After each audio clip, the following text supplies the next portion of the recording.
dose d'économie. Êtes-vous prêt pour votre dose d'économie? Nicolas Dose, bonjour. Bonjour. Et c'était le mauvais petit-déj du matin à prendre là, comme ça, qu'on venait de se faire dégrader. Notre note de crédit dégradée, sans prévenir. L'agence américaine Moody's qui a abaissé d'un cran la note souveraine de la France. Alors évidemment, faut-il s'en inquiéter? Alors écoutez, il ne peut pas y avoir une réponse totalement oui, totalement non. Évidemment, la réponse est forcément nuancée. Il y a des éléments qui sont des éléments pas rassurants. Quand vous avez une agence qui casse complètement l'agenda normal, qui veut qu'elle se prononce tous les 6 mois, c'est bizarre. Et qu'en théorie, sa nouvelle position était attendue en avril 2025. Oui, et qui dans la nuit de vendredi à samedi, vous annonce une dégradation qui objectivement n'était pas attendue. C'est pas agréable, et c'est pas non plus très très bon signe. Voilà. Et Moody's s'était prononcé au mois d'octobre, donc normalement c'était au mois d'avril. Après, deuxième élément qui est quand même un petit peu inquiétant, c'est que maintenant on est vraiment à la limite du club des AA. On est dans la dernière note du club des AA. Ce qui signifie que la moindre dégradation par Moody's ou par l'une des deux autres grandes agences fait qu'on passe des AA au club des A. Et vous avez des investisseurs institutionnels, et notamment les Japonais qui sont connus pour ça. Eux, ils achètent du AA, mais après ils arrêtent. Oui. Ça veut dire que vous rétrécissez assez considérablement la base des acheteurs de vos titres publics lorsqu'ils sont émis. Donc c'est pas totalement anodin. Et puis aussi, on se rend compte qu'on est quand même bien, là, depuis la dissolution, en train d'installer un écart de taux entre la France et l'Allemagne, de 75 points de base, 80 points de base, là où dans une vie d'avant, j'ai envie de dire, on était plutôt dans les 45 points de base d'écart. Voilà, on est en train d'installer ça. Après, vous avez quand même des éléments qui sont des éléments plutôt rassurants. En fait, Moody's était l'agence la mieux disante.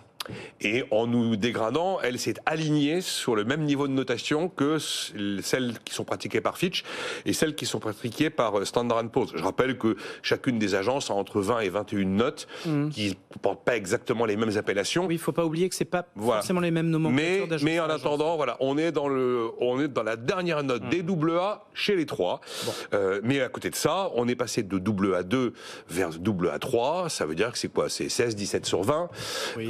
Je rappelle que même aujourd'hui, la Grèce est quand même, par exemple chez Moody's, j'ai vérifié, 7 crans en dessous de la France. Donc on reste quand même assez bien noté. C'est l'occasion d'ailleurs, j'ai fait la liste, il reste 7 pays AAA dans le monde. 7 pays AAA. Beaucoup. Allemagne, Luxembourg, Pays-Bas, Suisse, Danemark, Suède et Norvège. C'est les 7 AAA de la planète. Et oui, et n'oublions pas que les États-Unis n'en font plus. Ah non, les États-Unis ne sont plus AAA, on est d'accord. Alors, justement, la réaction de marché, elle est extrêmement ténue. On garde nos 80 points de base de spread. On est à combien, là, le disant 3,05? On est à 3,05. Voilà, on était à 3,05 à 9 heures, ça n'a pas bougé. Ouais, ça n'a pas bougé. Mais bon, malgré tout, qu'est-ce que nous dit l'agence Moody's? Alors, il y a toujours un communiqué. Alors, évidemment, c'est toujours très aimable, très poli, très feutré. Donc, voilà les phrases. Messieurs. Mais enfin, objectivement, chaque phrase est complètement vraie. Et elles sont lourdes quand même. Les finances publiques de la France sont considérablement affaiblies pour les prochaines années. La fragmentation politique entrave une consolidation budgétaire significative. Et l'agence ajoute qu'elle relèvera notre note si nous montrons une stratégie crédible pour réduire le déficit et une capacité à réformer pour améliorer le potentiel de croissance de notre économie. Enfin, vous avez, tous les éléments sont là, sont gentiment dit, c'est feutré, mais je suis désolé. Tout est vrai. Ah ben oui. Voilà, tout est vrai, tout est vrai. Il n'y a pas un seul truc qui soit faux, là. On est d'accord. Bon, c'est la deuxième fois cette année que notre dette française est dégradée. C'est quand même pas très agréable aussi comme réveil pour notre nouveau Premier ministre, à peine nommé, paf, direct. Alors, il est certain que 2 dégradations dans la même année, on n'a pas vu ça depuis la perte du AAA en 2012, c'est pas anodin, objectivement c'est pas anodin.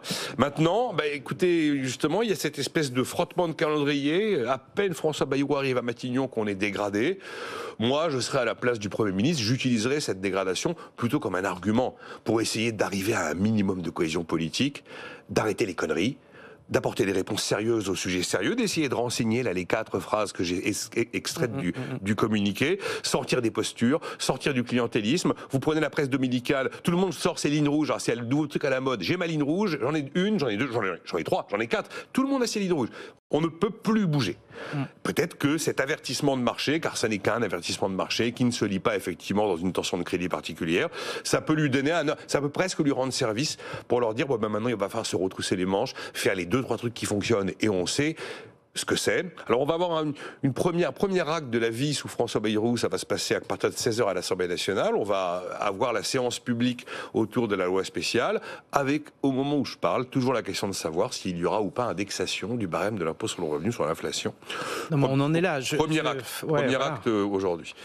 Bon, il faut pas que ça continue éternellement, ce genre de...